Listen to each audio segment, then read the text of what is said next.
Welcome to the Trump Tyranny Tracker. Olga Lautman and Shalev back. We've been missing in action for a few days.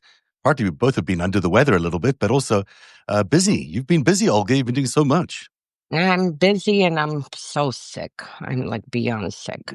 And before anything, I want to apologize to everyone. I am behind on the trackers. I'm trying to work through them. I will catch up by the end of the week, and I'm so happy to be back here with you. We haven't seen each other since last week. It feels like I a know. century. And there's been so much news going on, and I'd be remiss if I didn't get your take on some of these things. So we didn't even talk since the so-called summit in Alaska. Since then, a lot has happened, and in fact, a lot has happened, but also nothing has happened because at the same time, Lavrov is out there today saying, no, we can't have any of these talks and whatever. Everyone's read his statement. What is your take on where we're at right now as there is intense fighting in Ukraine today? My take is the same that has been in February and March and April and May and last week before the summit. This is all bullshit. This is all theater. It's not going anywhere. And that's it. I mean, frankly, I am waiting for Trump because he loops around. It's like a pattern where it's Ukraine, then Hamas, Iran, tariffs, Ukraine, Hamas, tariffs. I'm waiting for him to loop out of this and leave us all alone because we're not getting anywhere. I told you. There are very certain red lines that Ukraine has, very certain red lines that Russia has, and that they will not bend. I mean, frankly, no one cares what they have to say, but the West would have to, basically dismiss what they say and actually go through with it. And one of the red lines that's been for over a year, Russia said if any international force or any country comes into Ukraine, any part of Ukraine, for them, this is a direct war on Russia. Again, no one gives a shit what Russia says. Yeah. But bottom line is, if you want to have people come to a table, first of all, there is no coming to a table. And my point and my stance has always been Russia invaded Ukraine. It's a sovereign country with borders. And the way this has to end is either they are defeated or Putin makes a phone call and says, get the fuck out, come back home to his military. That's it. That's the only thing. There's nothing to negotiate, no land swaps, nothing. And the only way nothing. we can get there is if there's hardship for Russia. And right now they're still doing okay. Economically, they're still surviving, even though it's not as good as it used to be. The oil prices keep dropping on them. But if they don't suffer economic difficulty, they'll continue prosecuting this war endlessly because they'll stay there for as long as they need to. And, and Ukraine is similarly not willing to give up any land for the right reasons. They can't. But they can't. So they don't. They could if they wanted to change the constitution, but they don't want to do that. No one is changing the constitution. Anyone who attempts to change the constitution will be tied to a drone and sent to Russia. That I can promise you. So this is a real stalemate. But also the fighting is getting worse along the front lines there, and there is today probably the most heated skirmishes that we've seen in a long time. What's the prognosis as you talk to your contacts in Ukraine about the war itself? Like, how is this? Is it getting worse? Yeah. Russia pushes through. They have been trying to take Donbass we are now 11 years in. Yeah. They've been trying to take it. Since the full-scale invasion, they've moved, inches compared to what they're supposed to do. So yes, you have peaks of skirmishes, you have peaks of breakthroughs, then Ukrainians push them back. So frankly, it's nothing at this moment. I wouldn't worry. They're not worried. And that's it. It's just going to continue grinding like this, where it goes, a kilometer here, moves back half a kilometer, and back and forth. That's as far as I would. I'm more concerned about Russia over the past 2 months escalating their missile and drone attacks on Ukrainian homes. People are sleeping at night, and all the past few months, Basically, we just have to keep pulling people out of the rubble. And this to me is more concerning because, this is Russia's strategy always Yeah. to hit civilians and to kill as many civilians as they can. I mean, this is like literally, Russia carrying out a series of 9/11 attacks on every single day for the past 3.5 years. And then again, not to mention, the theft of children, the concentration camps they set up since 2014, the theft of children since 2014. So I mean, we are, it's going to continue like this, and it's Oh, you really froze time there. for Europe to up because Europe is. Am I back? You're back. No. Yeah, back. You're Yeah. back.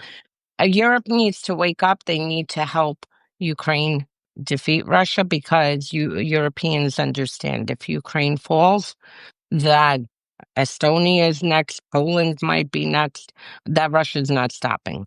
Right. So they need to wake up and push, help Ukraine finish this off. And they need to frankly forget about United States. United States is gone. Since Not January under the current 20th, administration, for sure. gone, gone.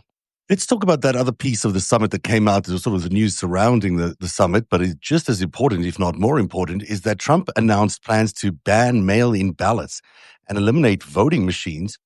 This is after his conversations with Vladimir Putin in Alaska.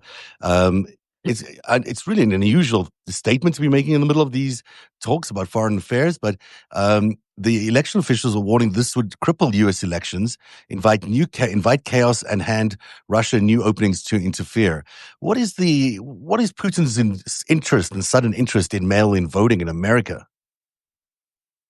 He's a KGB thug, and wherever he sees there's any vulnerabilities and any way he sees he can crawl and, manipulate his target, that is where he'll go. So per se, Putin, frankly, couldn't care less about mail-in voting. He doesn't even understand it, but he knows that Trump does, and Trump, for a KGB thug or any intelligence officer who is manipulating their target, you know, agreeing with Trump that there are quote unquote election problems, basically reinforces Trump's own position to say, you see, other countries are saying this. Now, Yes. should Putin speak? I've been documenting every single election and referendum since I don't even know, the 2020 maybe. I mean 2020, I'm sorry. 2000 or maybe during Yeltsin, like Yeah. towards the end. 89. I That's 89, 91. That's like No, early no, 90s. but Yeltsin towards Okay, okay. like his later around 98, 99 Okay. when he was on his way out. Yeah. I've been documenting this, and I mean several years ago, an employee in a polling station got poisoned. Um you have ballot stuffing. Insane. I mean, I can't even begin to tell you the shenanigans that Yeah. they run. It's frankly embarrassing Yeah. that they even go through all of this, spectacle and theater to carry out these fraudulent rigged elections, and on top of it to throw it into people's faces. Because I mean, the Kremlin can easily manipulate the numbers without having to allow videos of, people shoving 35 ballots into a box, um, or taking ballots out of a box or changing results on ballots. I mean, that literally is theater, but that's all it is. It's Is this uh, actually an issue in Russian channels? Are people actually talking about mail-in voting in the United States? Has anyone no, actually heard no, Putin say anything like this? It no. could just be that Trump is interpreting maybe Putin's comments in a certain way.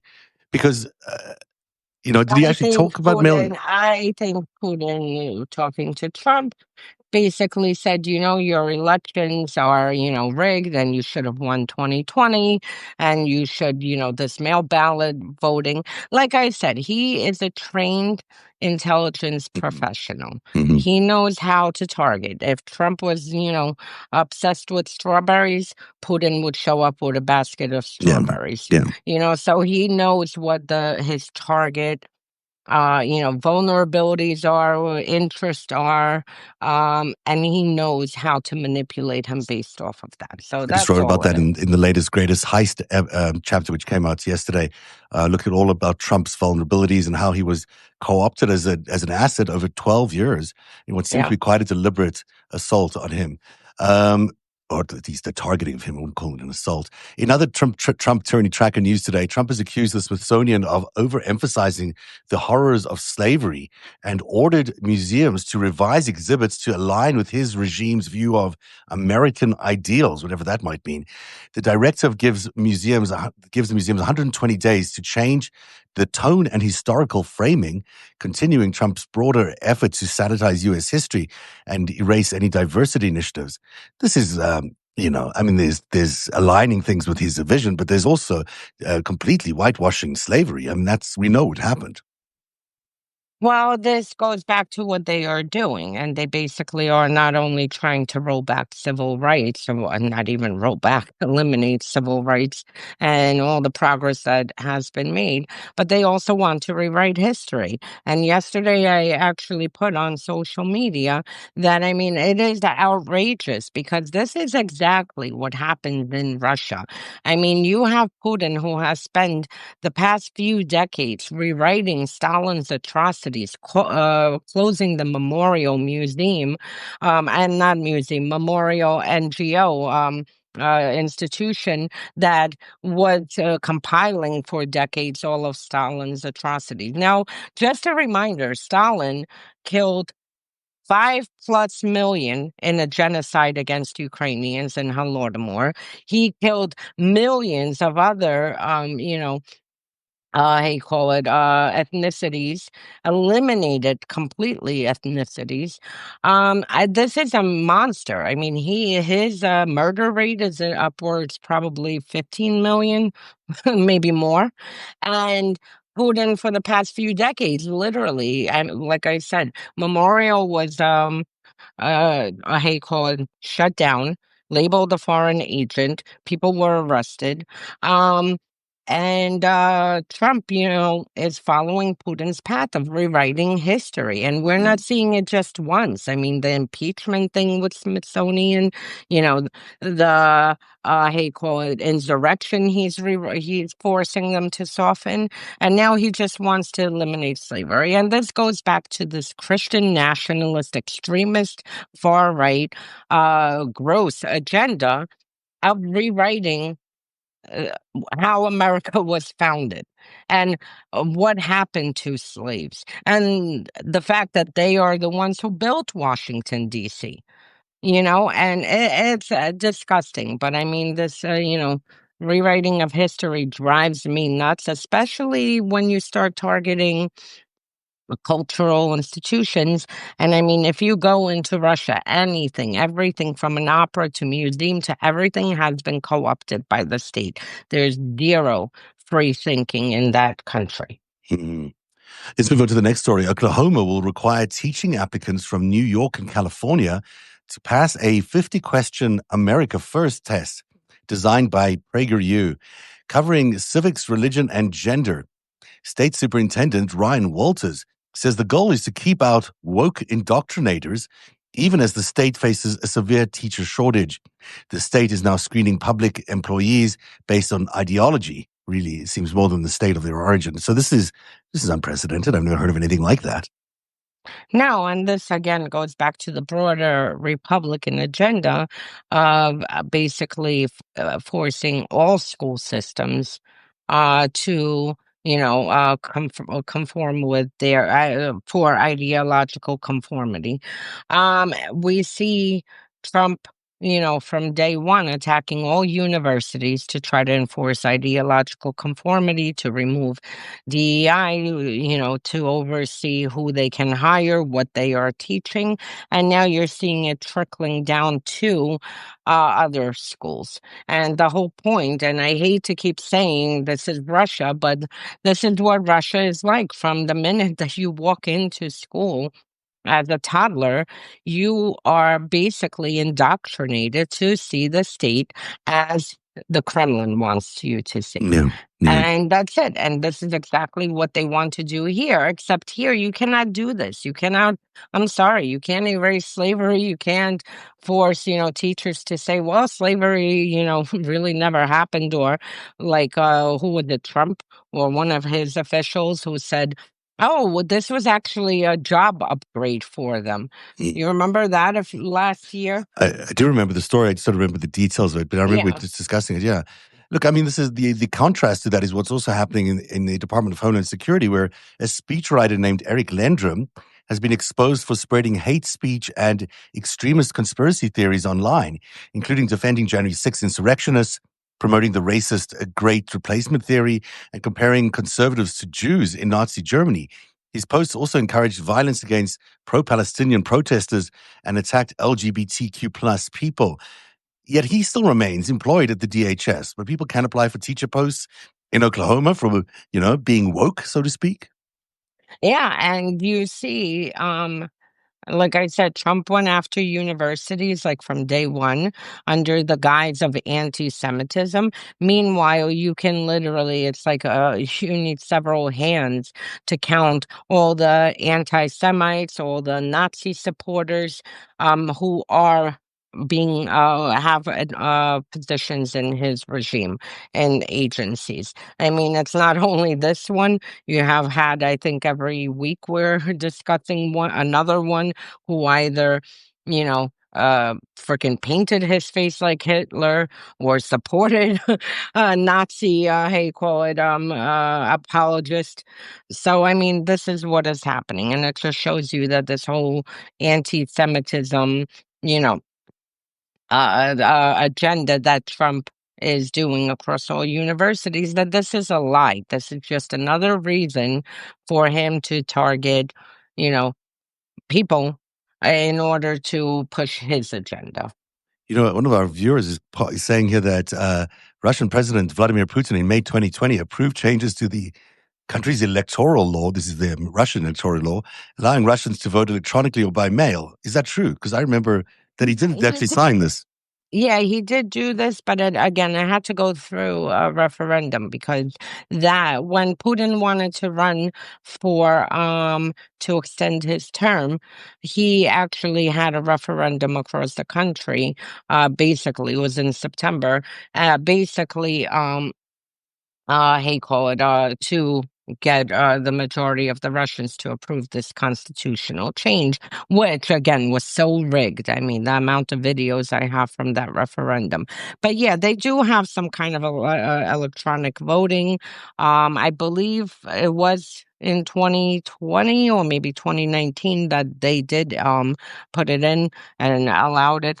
But again, this for Putin, he first of all, he's attacked our elections over a decade. That's number one. He's not one to give election advice. I'm actually writing an article right now that will be out in a bit on this absurdity of, Putin and Trump and this whole mail-in voting. And second of all, like I said, this is strictly to target Trump. Because just like he said, oh, the election was rigged in 2020, this is what Trump wants to hear. This is what Putin will deliver to him. Questioner from Tracy Talent, she's saying she'd like to know where the money is going to in these university settlements that are going to, there's huge settlements up to $500 million in some cases. Do you know where the money's going? It's an interesting question. Yeah, no. Probably into crypto. Yeah, it could be. Trump organization. The Trump fund for future secondary learning or something. Olga, Trump University. Yeah, Trump University, exactly. Olga, you've been doing this great series with Julie Rodzinski about the 2020 16 elections, I should say. And just, I'm so confused by that. And so tell me a little bit more about where you are in the series, because it's fascinating to go back and read all these things. You certainly take me back in time, but it's so clear that Russia was actively involved in just disrupting those elections. Yeah, I mean, we are literally on chapter 4, which is now Russia infiltrating the evangelical community. And basically, as with anything, we like to give historical context of what happened to the Orthodox Church, the role it played going back to the Soviet Union and then moving forward. So basically, how we're tackling this, because a lot of people, and this is the failure of media. I mean, our media it frankly really needs overhaul. But the failure of media, a lot of them think that Russia's attack on the 2016 election started in 2015 with the hack of what was it, DNC or DCC? DNC. DNC. So they think that that's where the attack started. And the attack actually started in 2008 after they saw that Obama won, and you saw the racism percolating, the effigies of him being burned, and this turmoil bubbling up in America. And for Russia, this is like an old KGB, playbook of targeting, creating race wars and inflaming race wars. And this is when they actually started focusing specifically on 2016. And we showed how last week how they infiltrated the NRA around 2008, 2009. Moving on, how this week we showed how they infiltrated the evangelical community also around the same time. And with Russia's attack, it was the multifaceted attack. It wasn't just a hack. It wasn't just memes, as Republicans like to minimize. There were literally probably 60 parts working at the same time to make this all come together. And this is why I knew on election night of 2016, after watching this attack unfold on the Russian side and seeing everything that they were doing, that there is no way they would have put this much effort. And I knew Hillary was going to lose, because they wouldn't have put this much effort and so much into this through so many avenues, without being successful, especially the fact that America was blind. American intelligence agencies, I think, were still in the Middle East, and pretty much, everyone from the Russia desk switched over the decade to the Middle East on the war on terror. So basically, America was blindsided. Yeah. 2024, I don't know why Americans chose this sociopath again, but here we are. Also lost a lot of Russian interference there as well. In on The Greatest Heist, which is a series I'm doing on narrative.org, Narativ.org. I will get the signs here soon. In this latest chapter, I'm looking into something that you'll know all the stuff very, very well, of course. It's all about Trump's, cultivation as a Russian asset.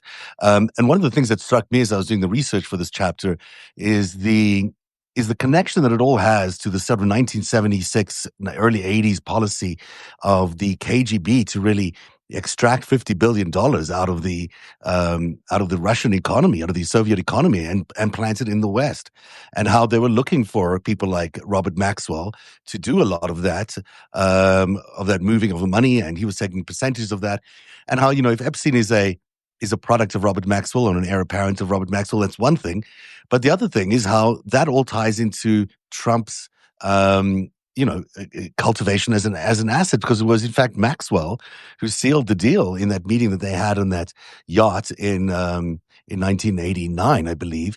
And so you had this long process of turning Trump into an asset, corrupting him with all this with this Russian money that flowed through all these condos, which we all know quite well, that story, these casinos.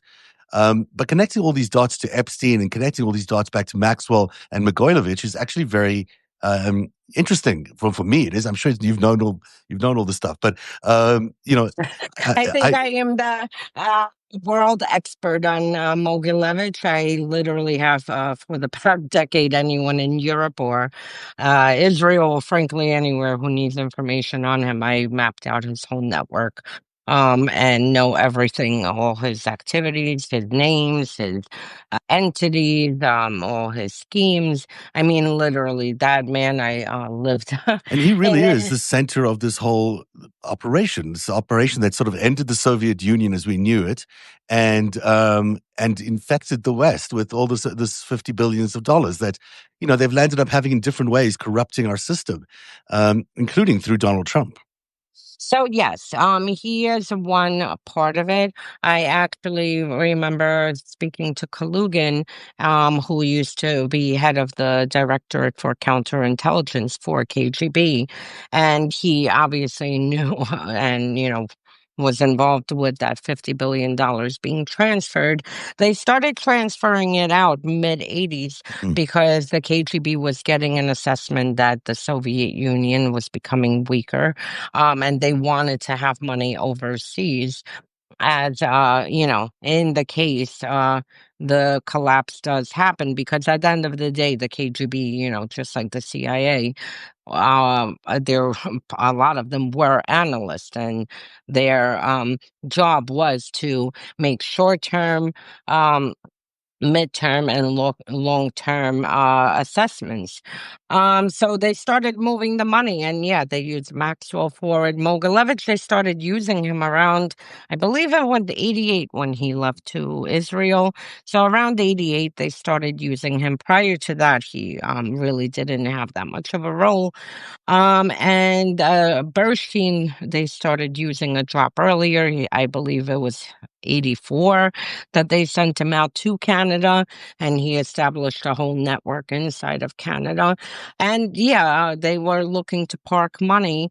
In the case, again, this was meant for if there would be a collapse, that they would have the money offshore in order to be able to revive the intelligence agencies.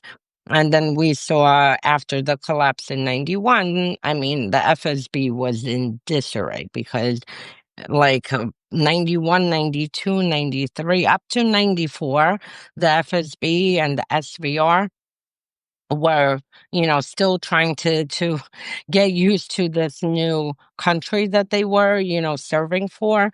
By 95 is when you start seeing them basically become extremely organized. By 96, interestingly enough, is when you see all their recruits from the 80s and 70s and 60s being reactivated. So someone must have gone through the old intelligence files and then, looked. And interestingly, this is when you see Robert Hansen being reactivated, several people. And the last thing I'll say on this, Robert Hansen, and this just shows you, gives you insight into how the intelligence was dysfunctional. Robert Hansen, um, for those who don't know, was an FBI agent who, moved up the ladder, and he ended up working for GRU, which is Russia's military intelligence, in the late 70s, and then the KGB starting mid 80s through 91. His last drop to the KGB was the day before the collapse of the Soviet Union.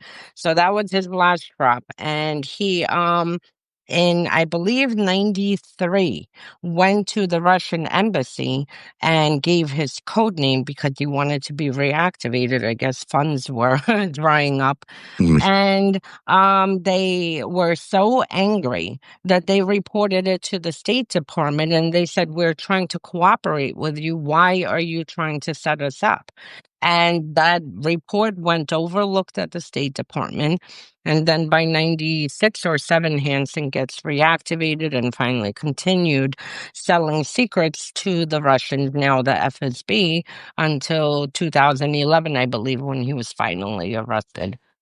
It's a question here from one of our viewers here. Did the money ever come back to Russia, or did it stayed in the West? A large amount of this money, this $50 billion, it didn't actually return to Russia in any way, but it remained under Russian control or Russian asset control around the world, and was used in many ways to make more profits and to harm America.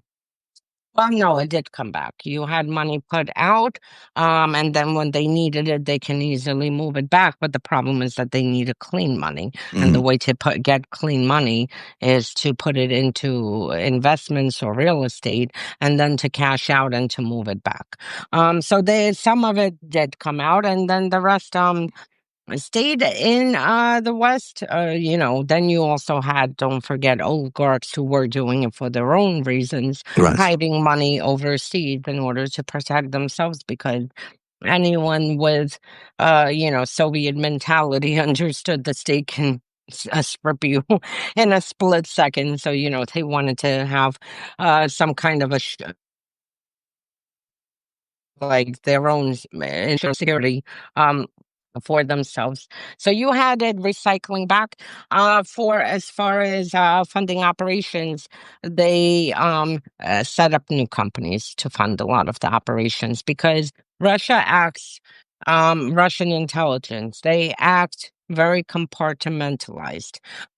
They will have, one person, for instance, let me give the Skripal example where Russia tried to assassinate him with Novichok. They'll tell one, say it's an operation of 10 people. 2 will be on one team to deliver the Novichok. They don't know what it is. They don't even know it's Novichok. They don't know what's happening. They're just told, you take this here, drop it off. 2, you have, you pick up from here, and so forth. And 2, you take this bottle, go, to this location. The reason they do this, and this is exactly how they structure companies to attack, support and fund terrorist activities, and at the same time to subvert democracies and attack, countries. In the case anyone gets caught, they don't know the full plan. And this is how Russia's intelligence has always worked. That way they'll know their part. I was just handed this bottle to go here. Right. That's it. That's all I know.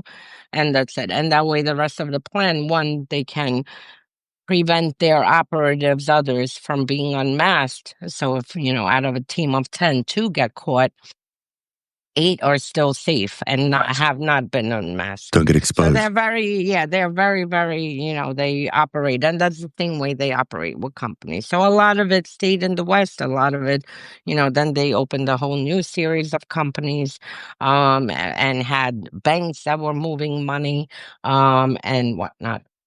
I could talk about this all day with you, and I know you need some rest. And I also know I've got a show in 27 minutes with bless you, with Dean. So I'm gonna call you later or later this week, and we can just bend your ear a little bit, because I'm really interested in all your Mogilevich research and everything else you've been talking about. So that man. what an interesting guy. He's still around, I know he's still around. It's also He's interesting how it connects Israel to Russia, and it sort of explains all that mystery to a lot of people. The Trump tyranny tracker will be back on track, as it were, in the next day or so. Olga promises, and you can find it at trumptyrannytracker.substack.com, or you can find her other work at unmaskingrussia.substack.com, and that includes the new series she's doing with Julia Reginsky on the 2016 elections. And at narrative.org, Narativ.org, you can find all the latest on the Epstein-Trump saga that I've been covering in The Greatest Heist. Chapter 7 came out this morning or late last night. Check it out. And I will see you again, Olga, tomorrow at 2 o'clock. Yes. And my one request, yes, please spread to people, everyone who's on this. We need to resist more, because my resist in my trackers sections are pitiful, minus a handful of town halls and rulings. We need to get more active. We need what do you mean by that when you say you need more resistance? What are you looking for people to do? People need to strategize. They need to organize. They need to actually really start pushing back. Because I mean, I'd love to give a whole lesson on how it was done in Ukraine, but there's not enough pushback.